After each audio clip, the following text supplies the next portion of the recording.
This bulletin proudly brought to you in association with Alex Campbell's Menswear.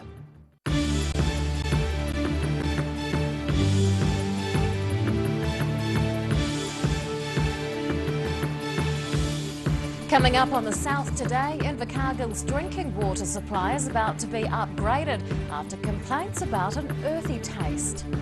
We find out why it's hoped a fruity redevelopment in Cromwell will entice more than just a photo opportunity from visitors. And the popularity of hip-hop signals the need for a bigger venue in order to stage a national championship.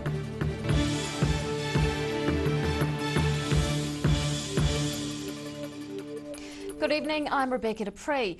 Invercargill's water treatment plant is receiving a significant upgrade as the water it supplies doesn't always comply with national drinking standards. The City Council says the nearly $12 million project is well timed as reports of an earthy taste tend to occur in summer, but residents may have to wait until March for a complete fix. There's something in the water and it doesn't taste that good. The Invercargill City Council is spending $11.7 million upgrading its water treatment plant. Water manager Alistair Murray says the poor water quality has left a bad taste in residents' mouths.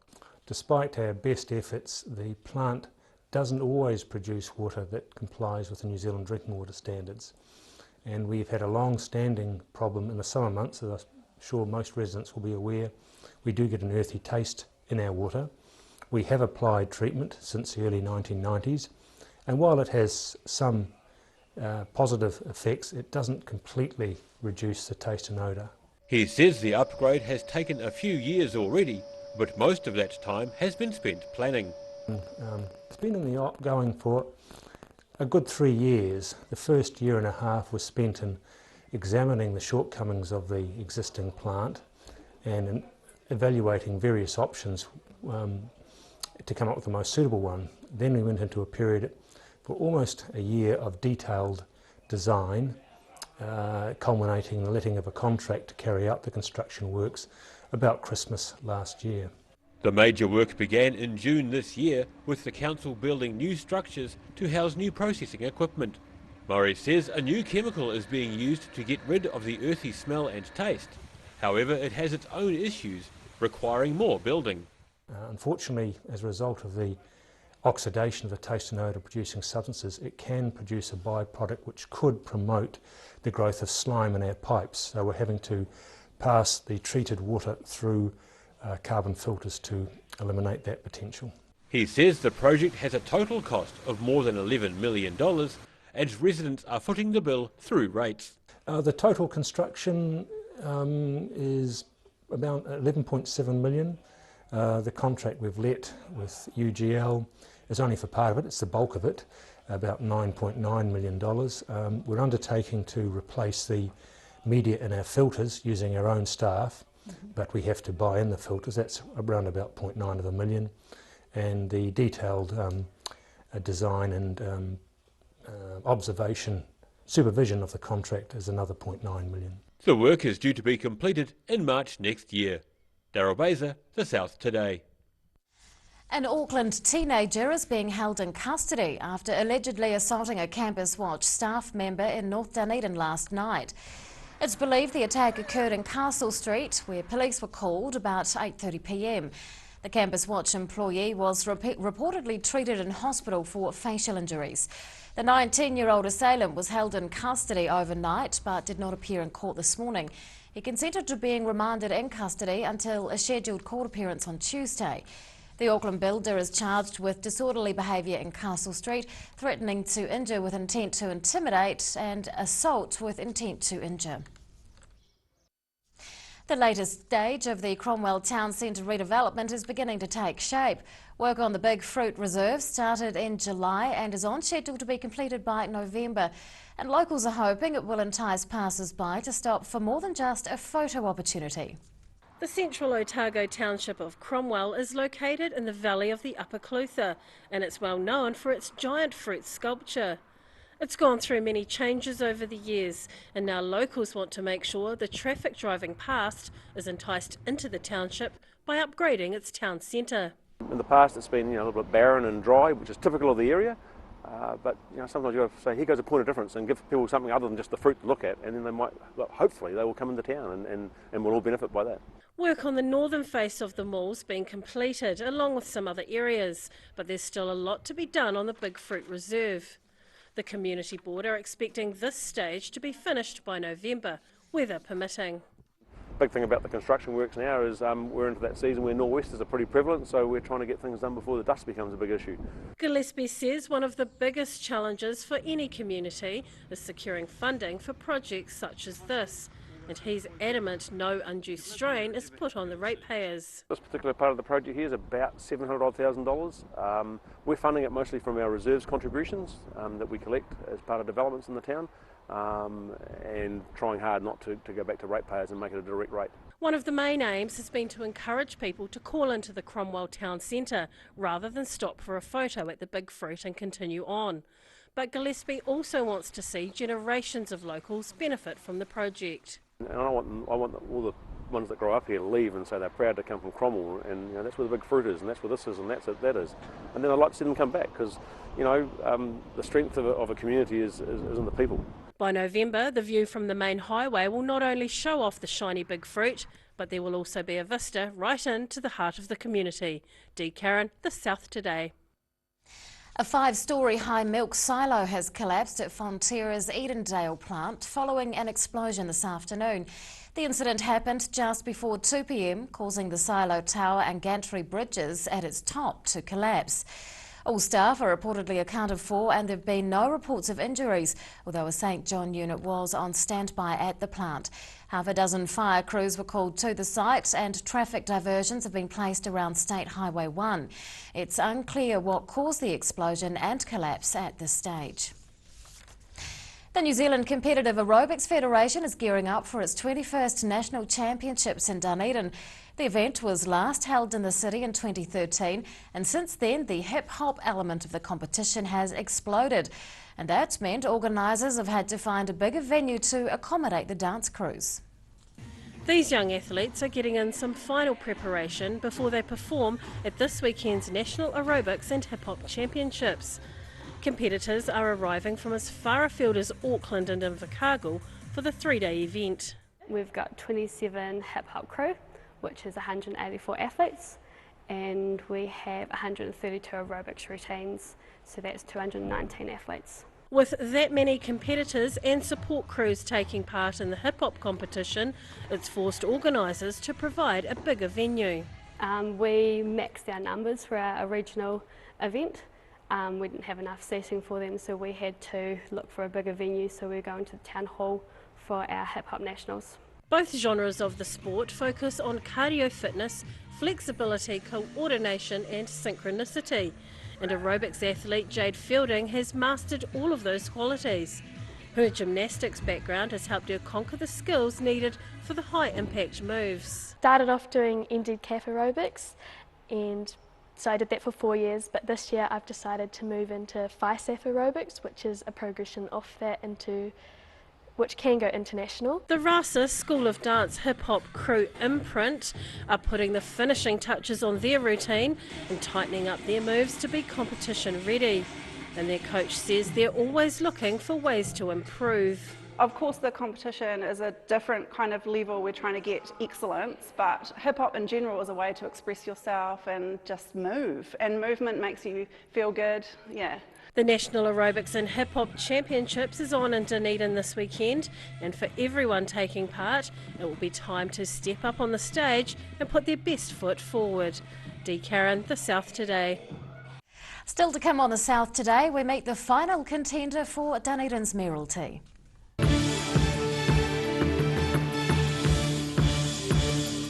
Hi, my name is Ronald Fong. I believe that together we can build a brighter future for Dunedin. I'm presenting 2 major infrastructure proposals that won't cost the ratepayer a single cent. The first is a flood protection scheme for South Dunedin based on successfully used displacement tent systems overseas. The second is a major new redevelopment of our harbourside area to create a world-class community space. Vote Ronald Fong, and let's build a brighter future together. Thank you. Hi, I'm Doug Hall. I stood for council in the 2013 election and got elected.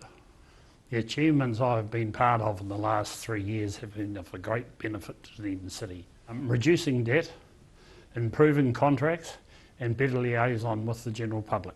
To further reduce debt and better management of all contracts. Vote Doug Hall, first choice for council.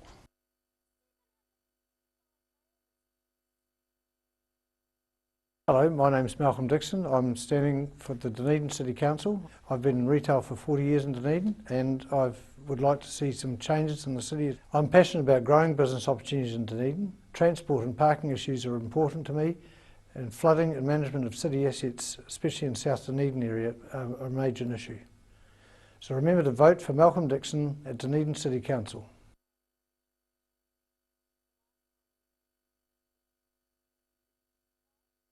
Silberhorn's Collagen Plus naturally supports your collagen levels, giving you younger, firmer looking skin, healthier, shinier hair and stronger nails. Be quick, buy one now and get a second pack half price. Call 0800 502 402. We need your help to rebuild our animal centre urgently. Please give a little today. Hi, I'm Joshua Perry, currently working in social services, and I am standing for the Dunedin City Council. I support improvements in student housing, business investment, waterfront development, and South Dunedin flood restoration. Dunedin should be accessible for all, and if I'm elected, I will make Dunedin a vibrant destination. Authorised by Joshua Perry, 95 North Road, North East Valley. When it's time to say goodbye to your pet, Heaven Sent Pet Cremations are here to help you through this difficult experience. Call Heaven Sent Pet Cremations today for their care and guidance. Phone 489-2274. Hi, I'm Dave Cole, Mayor of Dunedin, and together we're building a great city, not just for now, but for the future. And I'm committed to creating a positive legacy of sensible investments, sustainable businesses, an emphasis on infrastructure and environment, healthier homes, and your community well-being. A future our kids can be really proud to inherit. If you want the same positive future, please mark 1 for Dave Cull for Mayor and return your voting form. Thanks. Hi, I'm Dave Yardley and I'm standing for the Otago Regional Council. Two of Otago's greatest resources are our outstanding natural landscape and our capability for agriculture. Getting the balance right between preservation of that landscape and intensification of farming is a real challenge. To meet that challenge, we need a firm understanding of both our environment and our land-based businesses. I have that understanding to ensure that our landscape and farming can coexist in harmony for generations to come. A vote for Dave Yardley is a vote for reason, balance and integrity. Hello, my name is Anne Galloway and I'm standing for election to Dunedin City Council. I have lived and worked in Dunedin for 20 years and I'm very proud of this city. And I do know that at times there are very difficult decisions that need to be made. We need councillors who care about the people, about their issues such as healthcare, housing and an ageing population. Vote for me and I will do my best for you and for Dunedin. Your voting papers for the Dunedin City Council and Otago Regional Council elections are in the mail and should be with you soon. If you don't have your papers by the 22nd of September, call 477 4000 or drop into the DCC Customer Services Centre in the Octagon. Please read the instructions carefully to make sure your vote counts. More information about candidates and how the voting systems work is available at dunedin.govt.nz/elections. Remember, you have the right to vote. Don't be left out. Vote early.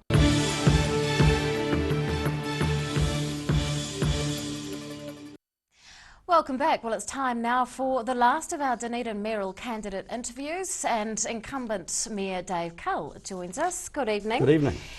Dave, how long have you lived in Dunedin? 48 years. Oh, specific. Why are you running for the mayoralty again? Well, council has achieved an enormous amount in the last 2 terms, the 2 terms that I've been mayor, and I want to consolidate and accelerate that progress. For instance, the economic development strategy has really paid off. We've got more jobs, we've got more businesses, we've got way more visitors. The GDP has gone up.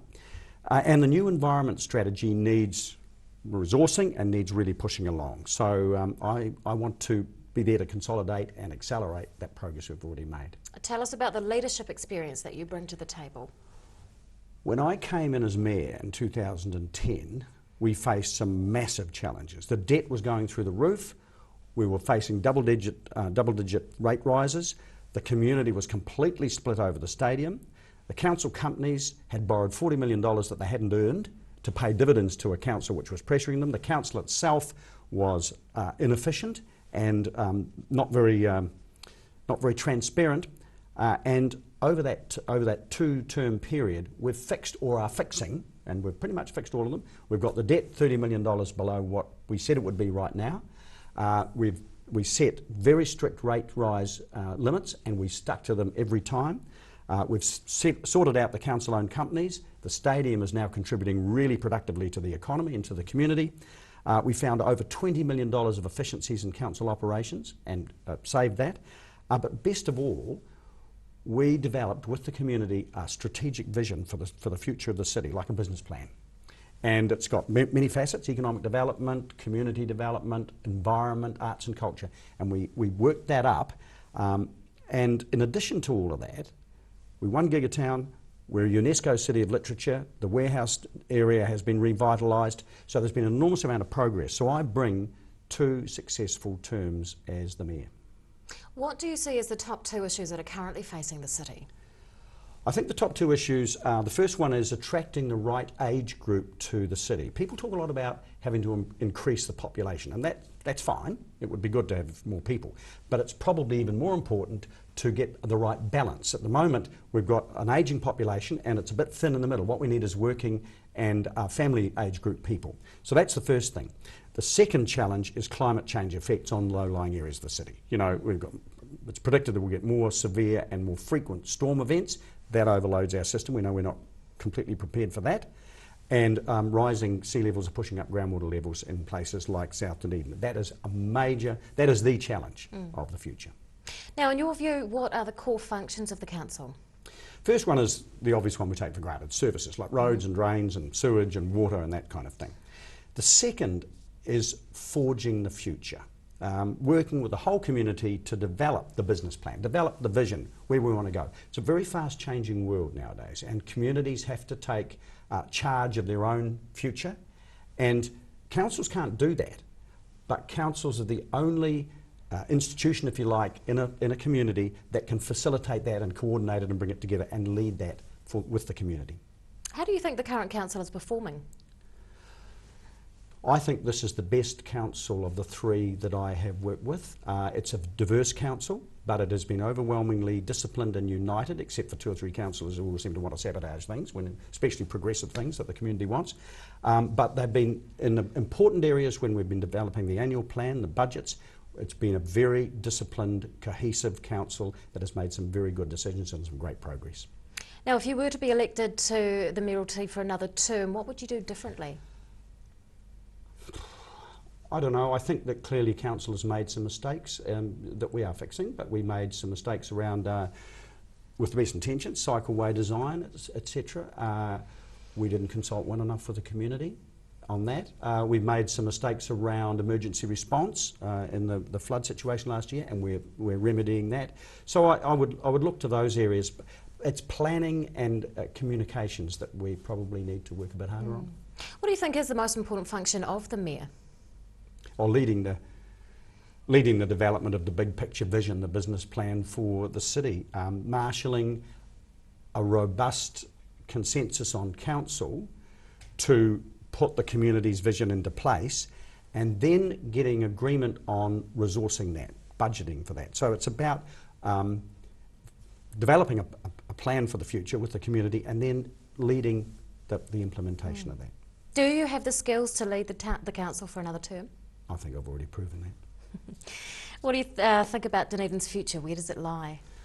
I think in a business sense it lies in the creative sector, IT, design, low weight product, that kind of thing.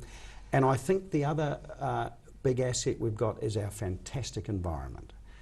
It contributes enormously to our lifestyle quality, and that is really what sells the city. What will attract businesses and people to the city is lifestyle. You can give them rates relief and all sorts of things, but it doesn't matter a damn What matters is what will attract people here. So our environment, our recreational and cultural offering is second to none in the country. We have to look after it. What do you love about Dunedin? Oh, I was thinking about that when look, there's so many things. The peninsula, the harbour, our cultural institutions, you know, the art gallery, Toitu, the university, it's a gem. I just think the variety, just like I said earlier, the lifestyle offering, just what, you need to get out of Dunedin to a few other cities to find just how much we're offered here. And I can skite about the fact that our rates are the lowest of any metro in the country and in the lowest quarter of the whole of New Zealand. Now, the big question, why should the residents and ratepayers of Dunedin vote for you? Because I've proven that I can lead a council that meets major challenges, overcomes them, takes the city forward in a positive direction, and we need continuity of leadership to maintain that momentum. Dunedin Mayor and mayoral candidate Dave Cull, thanks very much for your time. Thank you. After the break on the South Today, we'll check out weekend weather.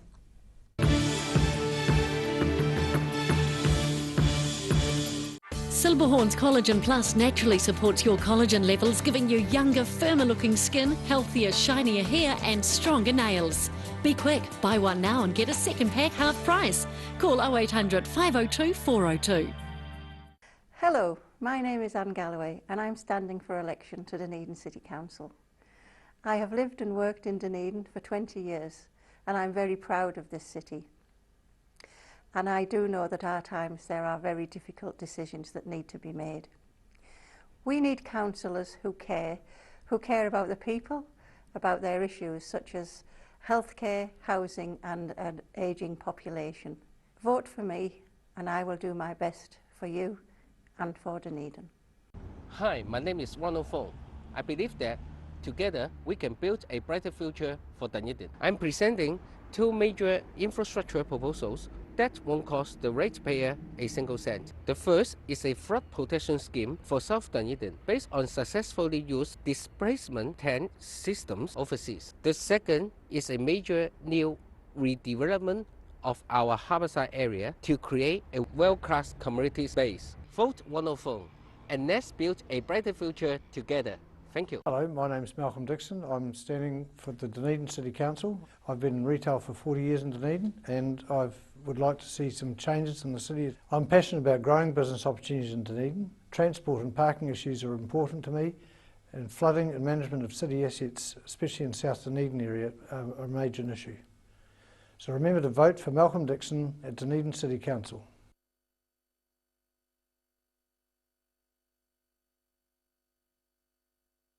We need your help to rebuild our animal centre urgently. Please give a little today. Hi, I'm Joshua Perry, currently working in social services, and I am standing for the Dunedin City Council. I support improvements in student housing, business investment, waterfront development, and South Dunedin flood restoration. Dunedin should be accessible for all, and if I'm elected, I will make Dunedin a vibrant destination. Authorised by Joshua Perry, 95 North Road, North East Valley. Hi, I'm Dave Cull, Mayor of Dunedin, and together we're building a great city, not just for now, but for the future. And I'm committed to creating a positive legacy of sensible investments, sustainable businesses, an emphasis on infrastructure and environment, healthier homes, and your community well-being. A future our kids can be really proud to inherit. If you want the same positive future, please mark 1 for Dave Cull for Mayor and return your voting form. Thanks. Your voting papers for the Dunedin City Council and Otago Regional Council elections are in the mail and should be with you soon. If you don't have your papers by the 22nd of September, call 477 4000 or drop into the DCC Customer Services Centre in the Octagon. Please read the instructions carefully to make sure your vote counts. More information about candidates and how the voting systems work is available at dunedin.govt.nz/elections. Remember, you have the right to vote. Don't be left out. Vote early.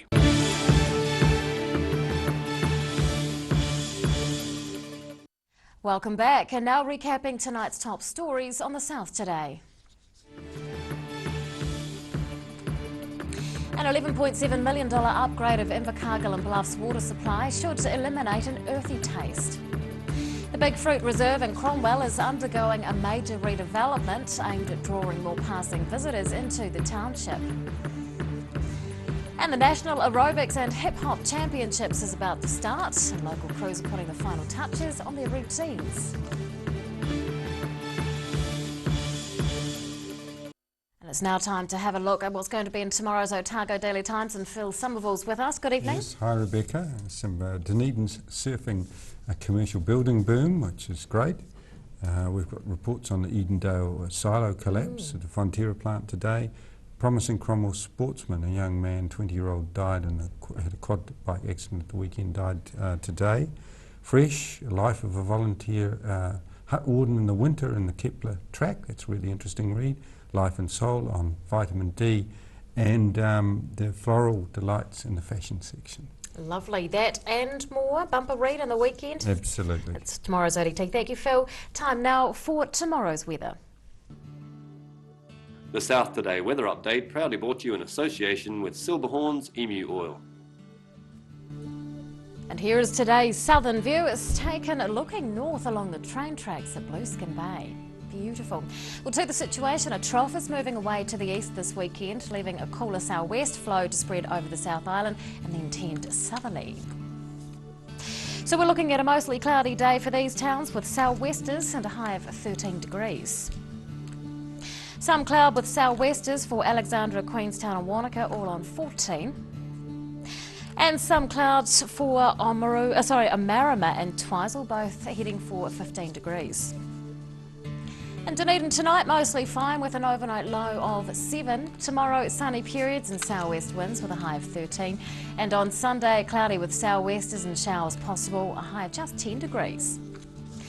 In Invercargill tonight, mostly fine with a low of 5. Tomorrow, fine at first, but showers developing in the afternoon with southwesters freshening. And a high, actually not of 1, I've missed a digit off there, my apologies. On Sunday, heavy showers, but they will clear in the afternoon, go for a high of 9 degrees. And my pick for washing day this weekend, everywhere, is Saturday. Well, it's time now to wrap things up. That is this week's news from around the South, and we'll see you again on Monday. Good night.